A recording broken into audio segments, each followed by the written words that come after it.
నమస్కారం city bulletin కి స్వాగతం ముందుగా హెడ్లైన్స్ మంచిర్యాల జిల్లా కలెక్టర్ కార్యాలయ భవన సముదాయంలో కవ్వాల్ బర్డ్ ఫెస్టివల్ హాజరైన జిల్లా కలెక్టర్ అటవీ శాఖ జిల్లా అధికారులు విద్యార్థులు అధ్యాపకులు టీసీఎస్ఎఫ్ అధికారిణి సువర్ణ నేరాల నిర్మూలన కోసమే police community contact programme Ramakrishnapur పలు కాలనీలో సీఐ శశిధర్ రెడ్డి పర్యవేక్షణలో ఎస్ఐ జి రాజశేఖర్ సిబ్బందితో కలిసి విస్తృత తనిఖీలు మంచిర్యాల జిల్లా కేతనపల్లి గాంధారి వనంలో కవ్వాల్ బర్డ్ ఫెస్టివల్ పాఠశాల విద్యార్థులకు పక్షుల పట్ల అవగాహన కల్పించిన టీసీఎస్ఎఫ్ అధికారిని అటవీ శాఖ అధికారులు మంచిర్యాల జిల్లా కేంద్రం కలెక్టర్ కార్యాలయ సముదాయ భవనంలో ఈరోజు కవ్వాల్ బర్డ్ ఫెస్టివల్ను నిర్వహించారు. ఈ కార్యక్రమానికి వివిధ రాష్ట్రాల నుంచి పక్షి ప్రేమికులు విద్యార్థులు అధ్యాపకులు అటవీ శాఖ అధికారులు జిల్లా కలెక్టర్ కుమార్ దీపక్ తో పాటు టీసీఎస్ఎఫ్ అధికారిణి సువర్ణ జిల్లా ఫారెస్ట్ అధికారి ఆశీష్ సింగ్ హాజరయ్యారు. జిల్లా అటవీ శాఖ ఆధ్వర్యంలో ఏర్పాటు చేసిన ఈ బర్డ్స్ ఫెస్టివల్లో కవ్వాల్ అభయారణ్యంలో ఉన్నటువంటి అనేక రకాల పక్షి జాతులను వాటి జీవన విధానాలను జీవిత కాలాలను తెలిపే విధంగా టీవీ స్క్రీన్ ద్వారా చూపడం జరిగింది. టీసీఎస్ఎఫ్ అధికారి సువర్ణ మాట్లాడుతూ జిల్లా కలెక్టర్ కార్యాలయంలో ఏర్పాటు చేసిన ఈ బర్డ్స్ ఫెస్టివల్లో వివిధ రకాల పక్షుల జాతుల వలస మరియు స్థానిక పక్షుల సమావేశాన్ని చూసే అవకాశం పొందుతారని పర్యావరణ పరిరక్షణ మరియు జీవన వైవిధ్యాన్ని ప్రోత్సహించే లక్ష్యంతో ఈ కార్యక్రమం ప్రకృతి ప్రేమికులు పక్షి శాస్త్రవేత్తలు విద్యార్థులు అధ్యాపకులు అరుదైన పక్షి జాతులను గమనించడానికి మరియు వాటి సంరక్షణ యొక్క ప్రాముఖ్యతను అర్థం చేసుకోవడానికి ఒక ప్రత్యేక అవకాశాన్ని అందిస్తుందని తెలిపారు.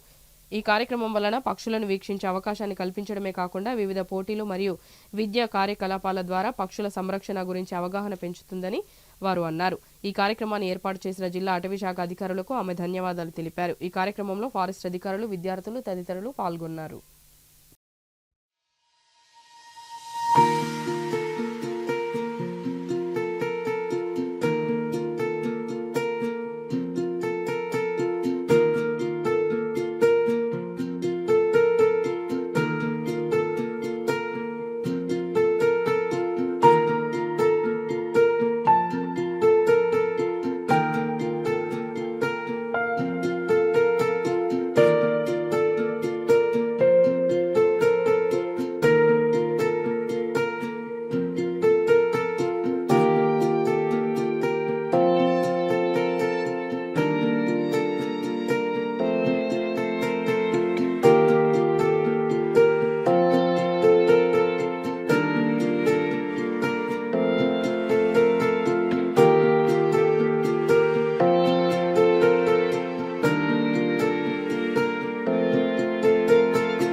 ఇక్కడ మన మంచిర్యాలలో జరుగుతున్న బర్డ్ ఫెస్టివల్కి మీ అందరికీ స్వాగతం. ఇక్కడ విద్యార్థులు అధ్యాపకులు అధ్యాపికలు తర్వాత సైంటిస్టులు అందరూ వచ్చి ఉన్నారు. డిస్ట్రిక్ట్ కలెక్టర్ గారు కూడా వచ్చారు. ఫారెస్ట్ ఆఫీసర్స్ అయితే ఎనీవే ఉన్నారు. ఫీల్డ్ డైరెక్టర్స్ ఇద్దరు, ఫీల్డ్ డైరెక్టర్ శాంతారాం గారు, బాసరా సర్కిల్ సిసిఎఫ్ గారు ఉన్నారు. డిఎఫ్ఓలు ఉన్నారు. ఇక్కడ డిఎఫ్ఓ గారు ఫీల్డ్ డైరెక్టర్ గారు చాలా ఇంట్రెస్ట్ తీసుకుని బర్డ్ వాక్స్ అవి కూడా నిర్వహిస్తూ ఉన్నారు మన ప్రాజెక్ట్ టైగర్ ఏరియాలో, టైగర్ రిజర్వ్లో. దాంతోపాటు ఇంకొంచెం పెద్ద ఎత్తున బయట వాళ్ళని కూడా పిలిచి ఒక వర్క్షాప్ లాగా మనం ఆర్గనైజ్ చేస్తే ఇంకా కొన్ని విషయాలు మనకి తెలిసే అవకాశం ఉంది. పిల్లలకి అది మనం ఆ నాలెడ్జ్ని వాళ్ళకి టీచర్స్కి తీసుకెళ్ళడం ద్వారా మనం ఈ సబ్జెక్ట్ అంటే వాళ్ళలో ఇంట్రెస్ట్ మనం ఎట్లాగా జనరేట్ చేయాలి అన్న దీనితో దీన్ని మొత్తం ప్రోగ్రామ్ని తయారు చేయడం జరిగింది. ఇప్పుడు మీరు చూసారు, సైంటిస్టులు ఎక్కడో ఆంధ్రప్రదేశ్ నుంచి, బెంగళూరు నుంచి, ఇంకొక ప్లేస్ నుంచి, బయట నుంచి హైదరాబాద్ నుంచి వచ్చారు.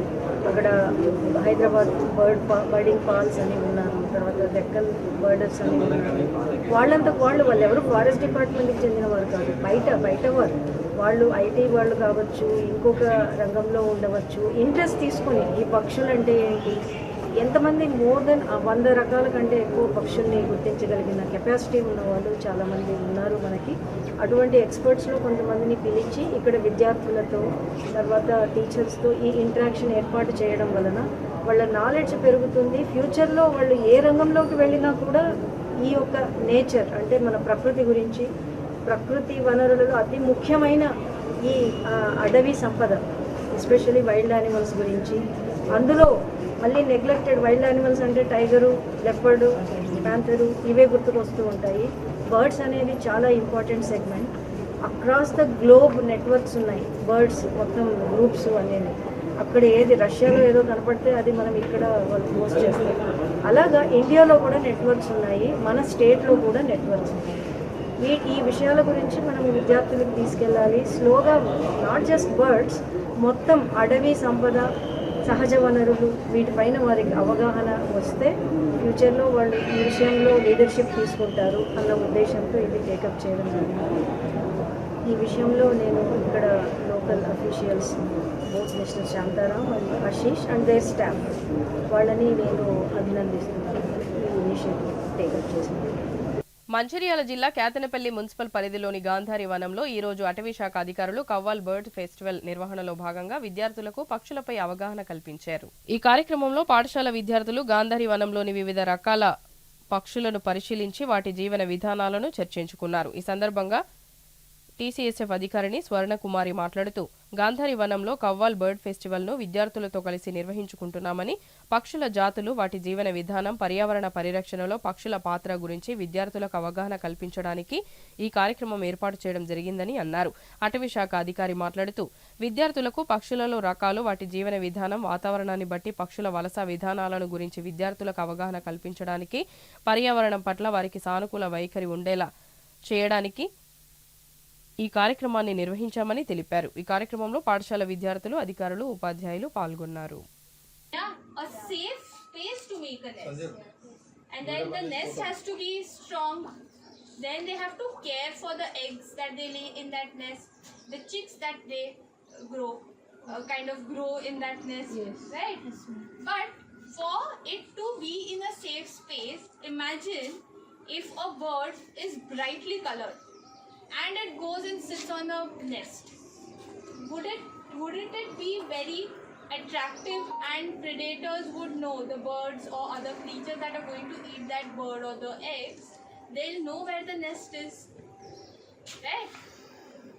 That's why a lot of times females of the birds which are on the nest most of the times, they are in colors which will help them camouflage, which will help them hide in places that they are making nest. మన మంచిర్యాల అటవీ శాఖ మరియు WWF world wild life funds మన సంస్థ వారి ఆధ్వర్యంలో మనకు ఈ పర్యావరణంలో తిరుగుతున్న వివిధ పక్షులు, వాటి మీద విద్యార్థులకు అవగాహన కల్పించడానికి ఈరోజు ఇక్కడికి రావడం జరిగింది. ముఖ్యంగా ఆ పక్షులు, వాటిలో క్షీరదాలన్నీ అంటే గుడ్లు పెట్టేటివన్నీ అంటే కొన్ని పక్షుల మీద పిల్లలకు చాలా రకాల డౌట్స్ ఉన్నాయి.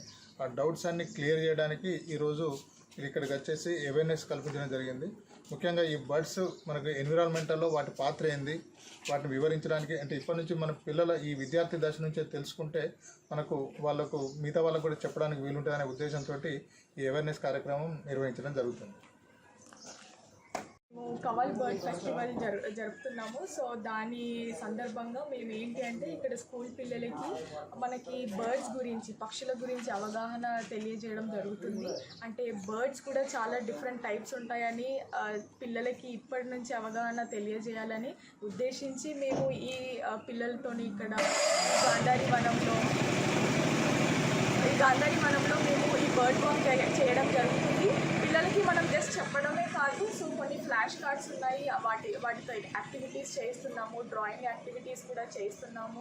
So different types of birds గురించి, వాటి ఫుడ్ హ్యాబిట్స్ గురించి, ఇంకా ఆ బర్డ్స్ ఉండే ప్లేసెస్ గురించి మేము వాటికి పిల్లలకు తెలియజేస్తున్నాము. సో ఏంటంటే పిల్లలకు కూడా నేచర్ గురించి బర్డ్స్ గురించి అవగాహన తెలియజేయడమే ఈ కవాల్ బర్డ్ ఫెస్టివల్ యొక్క ఉద్దేశం. అంతే. అవి చేసే ఉపయోగాలు కూడా మనం గుర్తుంచుకోవాలి. పక్షులకు రక్షణను కూడా కలిగించాలి. వాటికి ఆహారము, నీటి, వాటికి నివాసం అవన్నీ కలిగించడం వల్ల మనకు కూడా ఎంతో ఉపయోగం ఉంటుంది. వాటికి హెల్పింగ్ నేచర్ ఉంటుంది. వాటి దగ్గర నుంచి మనం కూడా నేర్చుకుంటాం ఎన్నో విషయాలు. అలాగని పక్షుల్ని మనము అవాయిడ్ చేయడం అనేది చాలా తప్పు. కాబట్టి పక్షులకు నివాసము మరియు రక్షణ కలిగించడం మన యొక్క అలవాటు. ఇక్కడ మాకు ఇంత మంచి విషయాలు తెలిపినందుకు ఫారెస్ట్ డిపార్ట్మెంట్కి మరియు WWFకి మరియు మా టీచర్స్కి అందరికీ thank you so much. Everyone, నా పేరు Akshara. I'm from 9th class. Kasturba Mancherial నుంచి వచ్చాము మేము. అండ్ ఈరోజు ఫారెస్ట్ డిపార్ట్మెంట్ WWF కండక్ట్ చేశారు ఈ ప్రోగ్రామ్. దీని తరపున మేము ఈరోజు పక్షుల గురించి, వాటి నివాసం, ఇంకా వాటి ఆహారం తెలుసుకున్నాము. వాటి షెల్టర్ ఏంటిది అనేది ఇలా తెలుసుకోవడం జరిగింది. సో ఈరోజు కొత్త విషయాలు కొన్ని నేర్చుకున్నాం మేము. ఏమేమి వాటి ఫుడ్ ఏం తీసుకుంటాయి అండ్ వాటి షెల్టర్ ఏంటి, వాటి నివాసం ఏంటి అనేది వీటి గురించి తెలుసుకోవడం వలన మాకు చాలా హ్యాపీ అనిపించింది. అండ్ ఈ తెలుసుకోవడమే కాకుండా ఇంకా అందరికీ మా ఒపీనియన్ని షేర్ చేస్తాము. బర్డ్స్ని అవాయిడ్ చేయడం తప్పు కాబట్టి సో మేము ఇంకా కొత్తగా నేర్చుకొని వాటిని ప్రొటెక్ట్ చేస్తాము. వాటికి ఫుడ్ అనేది అరేంజ్ చేస్తాం. రామగుండం సిపి ఆదేశాల మేరకు రామకృష్ణపూర్ పోలీస్ స్టేషన్ పరిధిలోని కాకతీయ కాలనీ, గాంధీనగర్ ఏరియాలో మందమర్రి సిఐ శశిధర్ రెడ్డి పర్యవేక్షణలో పట్టణ ఎస్ఐ జి రాజశేఖర్ తమ సిబ్బందితో కమ్యూనిటీ కాంటాక్ట్ కార్యక్రమం నిర్వహించారు. వాహన పత్రాలు సరిగా లేని 36 ద్విచక్ర వాహనాలకు జరిమానా విధించి 4 వాహనాలను సీజ్ చేశారు. అనంతరం ఎస్ఐ రాజశేఖర్ మాట్లాడుతూ నేరాల నిర్మూలన కోసమే కమ్యూనిటీ కాంటాక్ట్ ప్రోగ్రాం నిర్వహించారు. ప్రజల రక్షణ, భద్రత పోలీసు బాధ్యత అని, పట్టణంలో కొత్త వ్యక్తులు, నేరస్తులు షెల్టర్ తీసుకుని ఉంటే పోలీసులకు సమాచారం అందించాలని కోరారు. ఎవరైనా కొత్తవారు అద్దెకు వస్తే వారికి సంబంధించిన పూర్తి సమాచారం తీసుకోవాలని అన్నారు. చట్ట వ్యతిరేక కార్యకలాపాలకు పాల్పడకూడదని, యువత చెడు అలవాట్లకు బానిసగా మారి జీవితాలను నాశనం చేసుకోవద్దని సూచించారు. ఏవైనా సమస్యలున్నా తమ దృష్టికి తీసుకురావాలని, సమస్యలుంటే 100 నెంబర్కు కాల్ చేయాలని సూచించారు. ప్రతి ఒక్కరూ రోడ్డు భద్రతా నియమాలను పాటించాలని, చట్ట వ్యతిరేక కార్యకలాపాలకు పాల్పడితే చర్యలు తప్పవన్నారు. యువత మత్తు పదార్థాలైన గంజాయి సేవించడం వల్ల జీవితం నిర్వీర్యం అవుతుందని, ఎవరైనా గంజాయి రవాణా చేసినా పోలీసు వారికి దృష్టికి తేవాలని తెలిపారు. ఈ కార్యక్రమంలో పోలీసు సిబ్బంది తదితరులు పాల్గొన్నారు. ప్రజల్లో ఎలాంటి అభద్రతా భావం కలగకుండా ఉండాలనే ఉద్దేశంతో ఈరోజు మేము కమ్యూనిటీ కాంటాక్ట్ ప్రోగ్రామ్ చేయడం జరిగింది. దీంట్లో భాగంగా ఈరోజు మీ అందరినీ కూడా పిలవడం జరిగింది. ప్రతి ఇల్లు కూడా చెక్ చేయడం జరిగింది. మెయిన్ ముఖ్య ఉద్దేశం ఏంటంటే ఎవరైనా కొత్త వ్యక్తులు కానీ ఇప్పుడు ఇల్లు ఉన్నారు, వీళ్ళు వెస్ట్ బెంగాల్ ఇప్పుడు డబుల్ బెడ్రూమ్లు ఉండాలి. మీ అందరికీ తెలుసా వీళ్ళు ఉన్నది? తెలియదు. మరి ఇప్పుడు బయటపడ్డా లేదా? వీళ్ళు ఎందుకు ఉంటారు? ఈ కొత్త వ్యక్తులు ఎక్కడ ఎందుకు ఉంటున్నారు? వీళ్ళు ఏం పనికి వచ్చారని ఈ పిల్లల్ని కూడా అడిగినా ఎప్పుడైనా వినయన పిల్లల్ని మనకు అర్థమైపోతుంది. ఈ లోకల్ ఎవరు బయట నుంచి వచ్చింది, ఎందుకు వచ్చిందనే విషయం పోలీసు వాళ్ళే కాదు మీరు కూడా తెలుసుకోవాలి. ఎవరైనా ఇక్కడ కొత్త వ్యక్తులు ఎందుకు వస్తుంది, ఏం చేస్తుంది, ఇక్కడ ఎందుకు ఉంటున్నారు అని. అప్పుడు ఏదైనా ఇలాంటి ఇన్ఫర్మేషన్ మీ ద్వారా మాకు వస్తుంది, మేము తెలుసుకున్నాం. ఇలా తెలుసుకోవడం వల్ల ఏమవుతుందంటే ఎవడన్నా వచ్చేసి మన ఏరియాలో ఏదైనా అఫెండ్ చేసిపోయే అవకాశం ఉంది. ఇంతకుముందు మనం చూసినాం ఇక్కడ గుళ్ళో దొంగతనం జరిగింది. దొంగతనం జరిగితే మనకు అక్కడ ఆ గుళ్ళో మన సీసీ కెమెరాల వల్ల ఏమైంది, ఇక్కడ వాడు మాస్క్ తీసేసి ఇక్కడ తీసుకొని ఇక్కడ కెమెరాలో వాడడం వల్ల ఎవరో మనకు తెలిసింది దొంగ దొరకబడి. అట్లా కొత్త వ్యక్తులు ఎవరు వచ్చారు ఇప్పుడు ఆయన అంటే మనకి ఇంతకుముందు తెలుసు కాబట్టి తెలిసిపోయింది. ఇప్పుడు రైల్వే స్టేషన్కి ఇక్కడ దిగి ఇక్కడ దొంగతనం చేసి రైల్వే ట్రైన్ ఎక్కిపోతే ఎక్కడ దొరకబడతాం మనం? దొరకబడతాం. కాబట్టి మీరు ఆటో డ్రైవర్లు ఇక్కడ ఎప్పుడు ఆటోలు ఉండే ఉంటారు. ఈ ఆటో మొత్తం ఈ ఆటో అడ్డా ఉంది ఇక్కడ రైల్వే స్టేషన్లో. మీరు కూడా అప్పుడప్పుడు కనిపెడతా ఉండాలి. కొత్త వ్యక్తులు ఎవరైనా వస్తారా ఏమి, దాదాపు మీరు 24 hours ఆటో అడ్డా ఉంటుంది ఇక్కడ. ఎందుకంటే ఇది రైల్వే స్టేషన్ కాబట్టి ట్రైన్ నుంచి ఉంటే మీరు ప్యాసింజర్ కొడతా ఉంటారు. కాబట్టి ఇక్కడ ఎవరైనా కొత్త వ్యక్తులు కానీ ఏదైనా నేరం జరిగే అవకాశం ఉంటే మీరు దానికి ప్రజలకు మీ సహకారం మాకు ఉండాలి. సైబర్ పార్సల్లో పోకొని ఆ ఉన్న 500 రూపాయల పర్వాలేదు, అనవసరంగా వానికి జల్లనీయకుండా. ఒక 500 నీలాంటి నా దగ్గర 500 ఒక 1000 మంది దగ్గర తీసుకుంటే ఎన్ని అవుతాయి? 5 లక్షల రూపాయలు అయితే. ఒక 1000 మంది దగ్గర 500 అడుగు తీసుకుంటే ఎన్ని అయితే? 5 లక్షల రూపాయలు అయితే. ఒక్క రూపాయి కూడా మన అకౌంట్లోకి వెళ్ళి ఒక్కొక్క రూపాయి 1 కోటి మంది దగ్గర తీసుకున్నా కూడా 1 కోటి రూపాయలు అయితే ఆయనకి సైబర్ ఫ్రాడ్ ద్వారా. అని మనకు 1 రూపాయి అనిపిస్తుంది, వానికి 1 కోటి రూపాయలు వస్తున్నాయి. Just lockup. చాలామంది చదువుకున్న వాళ్ళు కూడా నీకు ఇలా 100 రూపాయలు పెట్టి పడితే 1000 రూపాయలు వస్తాయి అట్లా పెట్టిస్తాడు, 1000 2000 పెట్టిస్తాడు. ఆఖరికి 1,00,000 రూపాయలు పెట్టినా ఫ్రీజ్ చేస్తాడు. అక్కడ 1,00,000కి 2 లక్షలు వస్తాయి, ఫ్రీజ్ చేస్తారు. అవి రిలీజ్ కావాలని ఇంకా పెట్టి అంటాడు. ఇట్లా పెట్టానే ఆఖరికి 5-6 లక్షలు అయితే 10 లక్షలు అయితే అట్లా పెట్టిన చాలా మంది ఉన్నారు. అప్పులు తీసి పెట్టారు. చూస్తాం రోజు ఒక సూసైడ్ చేసుకుంటారు, ఫ్యామిలీ సూసైడ్ చేసుకుంటారు ఈ బెట్టింగ్ యాప్లలో పెట్టేసి. మనకు ఆశ అవసరమా? మనకు ఆశ అవసరం లేదు. కష్టపడితే డబ్బులు వస్తే మాత్రం గుర్తుపెట్టుకోండి. అంతా ఏదో ఒక జూదం టైపే. పత్తలు ఆడితే డబ్బులు వస్తాయి అనుకుంటే ఆన్లైన్ రమ్మి ఆడితే ఆన్లైన్ రమ్మకి ఏంటది? అది ప్రోగ్రామ్ తయారు చేసి పెట్టింది. అది ఇప్పుడు నువ్వు నేను కలిసి ఆడితే నువ్వు ఏ పత్త వేస్తావు నాకు తెలియదు. కానీ ఆన్లైన్లో వాడు ప్రోగ్రామ్ తయారు చేసి పెడతాడు. ఫస్ట్ వస్తూ ఉండే, తర్వాత పోతూ ఉంటాయి. ఇక అట్లా లక్షల కోట్లు పోయినట్టుంది. మొన్న 2-3 చీటింగ్ కేసులు కూడా అయ్యాయి. ఈ ఆన్లైన్ రమ్మి ఆడి మొత్తం దొంగతనాలు చేసుడు, అమాయక ప్రజలను చీట్ చేస్తే వాడికి 4 సంవత్సరాలు జైలు శిక్ష పడుతుంది. మన ఆ చీటింగ్ చేస్తే బండ్ల పేపర్ లేక ఫైన్ లేకుండా వదిలేస్తాం. బండ్లకు పేపర్లు లేకుండా అనవసరంగా తీసుకొని పోలీసులో పెట్టేస్తాం. బండి పేపర్లు ఆ నంబర్ ప్లేట్లు పెట్టించిన తర్వాత బండ్లు వదిలి మీకు తెలవాలి, ఏందో తెలవాలి. ఊరికే పోలీసులు రోడ్ల మీద ఇటు తప్పించుకొని పోవడం, అట్లా తప్పించుకొని పోతే కాదు. బండికి పేపర్లు ఎందుకు ఉండాలా? మనం ఏమైనా అవి చనిపోతే కనీసం. నాయకత్వం అంటే కేవలం పదవులు, ప్రసంగాలు కాదు. నిజమైన నాయకుడు ప్రజల కష్టాలను తనవిగా భావించి సహాయం చేయగలగాలి. ఈ మాటలను అక్షరాలా నిజం చేస్తూ కాంగ్రెస్ పార్టీ రాష్ట్ర నాయకుడు, అఖిల భారత యాదవ మహాసభ మంచిర్యాల జిల్లా అధ్యక్షులు బండి సదానందం యాదవ్ మరోసారి మానవత్వానికి ప్రతీకగా నిలిచారు. కోటపల్లి మండలం జనగామ గ్రామానికి చెందిన కూకట్ల పోషం మల్లీశ్వరి కుటుంబాన్ని పోషించేందుకు మందమర్రిలోని హిందూ గార్డెన్స్ ఫంక్షన్ హాల్లో కష్టపడి పనిచేస్తున్నారు. ఆమె కుమార్తె అంజలి వివాహం ఈ నెల 9న జరగనుండగా పెళ్లి ఖర్చులను ఎలా సమకూర్చుకోవాలనే ఆందోళనతో బాధపడుతున్నారనే విషయం తెలుసుకున్న బండి సదానందం యాదవ్ సహాయ హస్తం అందించేందుకు ముందుకొచ్చారు. తన స్వగృహంలో మల్లీశ్వరి దంపతులకు 50,000 రూపాయల నగదును మరియు పెళ్లి బట్టలు అందజేశారు. కాబోయే వధువు అంజలిని తన కుటుంబ సభ్యులా భావించి ప్రేమతో ఆశీర్వదించారు. 9వ తారీఖు రోజు నా దగ్గర పనిచేసే కుక్కెర పోషం మల్లేశ్వరి దంపతులకు పుట్టినటువంటి కూతురు అంజలి వివాహం ఈ నెల 9వ తారీఖు రోజు ఉన్నందున మరి పోషము మల్లేశ్వరి నా ఫంక్షన్ హాల్లో నా ఇంటికాడ నా దగ్గర నాతో పాటు ఉండి పనిచేస్తూ ఉన్నారు వాళ్ళు. మరి వారి మంచితనం, వారు మెదిలే ఒక పద్ధతి ఇవాళ మేము వారి బిడ్డను మా బిడ్డలాగా భావించుకొని ఈ నెల 9వ తారీఖు జరగబోయే వివాహానికి నా వంతుగా నేను పెళ్లి బట్టలు పెడుతూ ఖర్చుల కింద 50,000 రూపాయలు సాయం చేయడం జరుగుతూ ఉన్నది. ముఖ్యంగా ఒకటే విషయం ఏంటంటే, నాకు ఊహ తెలిసిన కాడ నుండి ఒకటే విషయం, ఎప్పుడు కూడా పేదలకు సాయం చేయాలి.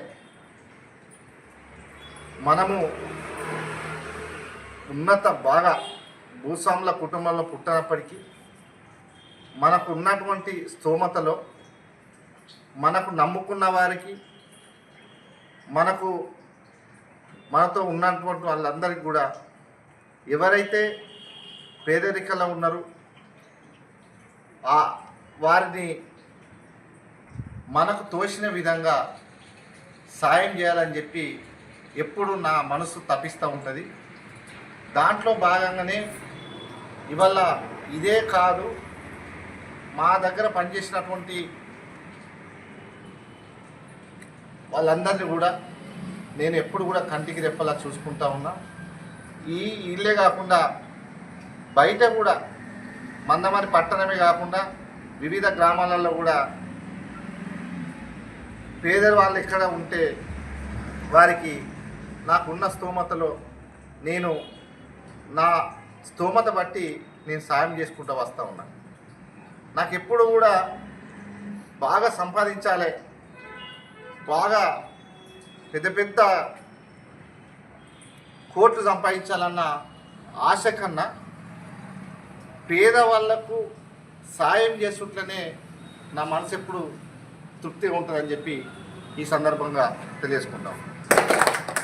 ఎప్పుడు కూడా మనం బాగా కోట్లు సంపాదించి మనం సంపాదిస్తే చనిపోయిన తర్వాత మన పేరు ఉంటుంది. ఎస్సీ వర్గీకరణ ఉద్యమాల్లో అసువులు బాసిన అమరులైన ఎంఆర్పీఎస్ అమరవీరులకు ఎంఆర్పీఎస్ ఆధ్వర్యంలో స్థానిక ప్రెస్ క్లబ్ లో శనివారం ఏర్పాటు చేసిన సమావేశంలో శ్రద్ధాంజలి ఘటించారు. ఈ సందర్భంగా ఎంఆర్పీఎస్ జిల్లా అధ్యక్షులు చెన్నూరు సమ్మయ్య మాదిగ, మండల ఇన్ఛార్జి సారంగంలో మాట్లాడుతూ గత కొన్ని నెలలుగా జరుగుతున్న ఎస్సీ వర్గీకరణ ఉద్యమాల్లో అమరులైన మాదిగ సోదరులందరికీ నివాళులు అర్పించారు. మందమరిలో పెరిక నర్సయ్య, గిన్నారపు రవి తదితరులు అమరులయ్యారని, వారి పోరాటాలు చిరకాలం గుర్తుంటాయని వారు పేర్కొన్నారు. ఈ కార్యక్రమంలో ఎంఆర్పీఎస్ నాయకులు, స్థానికులు తదితరులు పాల్గొన్నారు. ఏదైతే సుదీర్ఘంగా 30 సంవత్సరాల సుదీర్ఘ పోరాటంలో అనేక ఒడిదుడుకులు, అనేక ఇబ్బందులు, అనేక అవమానాలు, అనేక చీదరింపుల మధ్యలో సుదీర్ఘ పోరాటంలో మందకృష్ణమాదయ్య గారి నాయకత్వంలో ఏబిసిడి వర్గీకరణ సాధించుకోవడం జరిగింది. ఆ వర్గీకరణ సాధనలో భాగంగా ఇక్కడ ఉండబడే మాదిగలు వివిధ సందర్భాలలో సమయానుకూలంగా మందకృష్ణమాదయ్య గారు ఇచ్చినటువంటి ఉద్యమ కార్యాచరణలో అసూలైపోయి ఉద్యమాన్ని ఉవ్వెత్తున ఎగిసిపడేలాగా చేసింది. ఏదైతే వర్గీకరణ సాధించుకుంటామని చెప్పి సాధన కోసం పుట్టినటువంటి ఉద్యమంలో అసూలైపోయి అమరులైపోయినటువంటి ఈ అమరవీరులందరికీ మాదిగ జాతి ఉన్నంత కాలం, మాదిగ జాతి భూమండలంపై బ్రతికున్నంత కాలం ఈ మాదిగ అమరవీరులను మర్చిపోదని చెప్పేసి తెలియజేస్తూ, ఒకరు గాంధీ భవన్ ముట్టడి సందర్భంగా కొందరు చనిపోతే ఉద్యమంలోనే తమ యొక్క ఉద్యమ సారాంశాన్ని, ఉద్యమ భావాజాలాన్ని వ్యక్తపరుస్తూ అక్కడికక్కడే మరణించిన వాళ్ళు ఇంకా కొందరు. అంతేకాదు ఉద్యమ కార్యాచరణ అమలు చేయడం కోసం వచ్చి వెళుతూ ప్రయాణంలో మరణించిన వాళ్ళు మరికొందరు. ఇలా ఉద్యమ కార్యాచరణని అమలు చేయడం కోసం ఏదైతే కలెక్టరేట్ల ముందట ముట్టడి చేస్తూ నాటి ప్రభుత్వాల పోలీసు ఎవరైతే పిడిగుద్దులు గుద్ది ఆ పిడిగుద్దుల ద్వారా చనిపోయిన వారు మరొకరు. ఇలా చెప్పుకుంటూ పోతే వివిధ సందర్భాలలో వీరమరణం పొంది జాతి ఔన్నత్యాన్ని, జాతి యొక్క అస్తిత్వాన్ని కాపాడడం కోసం ఈ మరణించినటువంటి వాళ్ళందరికీ మాదిగ రిజర్వేషన్ పోరాట సమితి పక్షాన జోహార్లు తెలియజేస్తూ, ఏదైతే రేపు 2 తారీఖున జిల్లా కమిటీ సమావేశం నిర్వహించడం జరుగుతుంది. అంతేకాదు ఈ నెల 6 తారీఖున మంచిర్యాలలో మాదిగలతోని పెద్ద ర్యాలీ నిర్వహించడం జరుగుతుంది. ఈ ర్యాలీకి మందకృష్ణమాదయ్య గారు ముఖ్య అతిథిగా విచ్చేయడం జరుగుతుంది. ఎందుకంటే ఈ కొద్ది కాలంలో మనం చాలా విషయాలు గమనిస్తున్నాం. 1,00,000 డప్పులు 1000 గొంతుల కార్యక్రమాన్ని లబ్ధి పొందని కులాలు లబ్ధి పొందని జాబితాలో ఉండాలి. మధ్యస్థంగా లబ్ధి పొందినటువంటి కులాలు మధ్యస్థంగానే ఉండాలి. అంతేగాని ఏబిసి చేసి కొన్ని కులాలకు అన్యాయం చేస్తా అంటే మాదిగ జాతి ఏ కులానికి అన్యాయం జరిగినా కూడా సహించదు. కాబట్టి షమీర్ అఖ్తర్ గారి యొక్క కమిషను నివేదిక సవరించుకోవాలి. అంతేకాదు ఈ రాష్ట్రంలో 32 లక్షల మంది కేవలం మాదిగలే ఉన్నారు. కాబట్టి ఆ మాదిగలకు రావాల్సిన జనాభా ప్రకారం ఈ తెలంగాణ రాష్ట్రంలో 2 మంత్రివర్గంలో 2 మాదిగలకు చోటు కల్పించాలి. అంతేకాకుండా ఏదైతే ఎస్సీలలో లబ్ధి పొందినటువంటి కులాలకు ఏబిసిడి వర్గీకరణ ద్వారా తక్షణమే ఏబిసిడి వర్గీకరణ అమలు చేయాలి. ఈ అమలు చేసి మందకృష్ణమాదయ్య నాయకత్వంలో త్వరలో ఈ రాష్ట్ర బులెటిన్ ముగించే ముందు మరోసారి ముఖ్యాంశాలు. మంచిర్యాల జిల్లా కలెక్టర్ కార్యాలయ భవన సముదాయంలో కవ్వాల్ బర్డ్ ఫెస్టివల్. హాజరైన జిల్లా కలెక్టర్, అటవీ శాఖ, జిల్లా అధికారులు, విద్యార్థులు, అధ్యాపకులు, టీసీఎస్ఎఫ్ అధికారిని సువర్ణ. నేరాల నిర్మూలన కోసమే police community contact programme. Ramakrishnapur పలు కాలనీలో సీఐ శశిధర్ రెడ్డి పర్యవేక్షణలో ఎస్ఐ జి రాజశేఖర్ సిబ్బందితో కలిసి విస్తృత తనిఖీలు. మంచిర్యాల జిల్లా కేతనపల్లి గాంధారి వనంలో కవ్వాల్ బర్డ్ ఫెస్టివల్. పాఠశాల విద్యార్థులకు పక్షుల పట్ల అవగాహన కల్పించిన టీసీఎస్ఎఫ్ అధికారిని, అటవీ శాఖ అధికారులు. సిటీ న్యూస్ ఇంతటితో సమాప్తం. తిరిగి ప్రసారమయ్యే సిటీ న్యూస్లో మళ్ళీ కలుద్దాం. అంతవరకు సెలవు. నమస్కారం.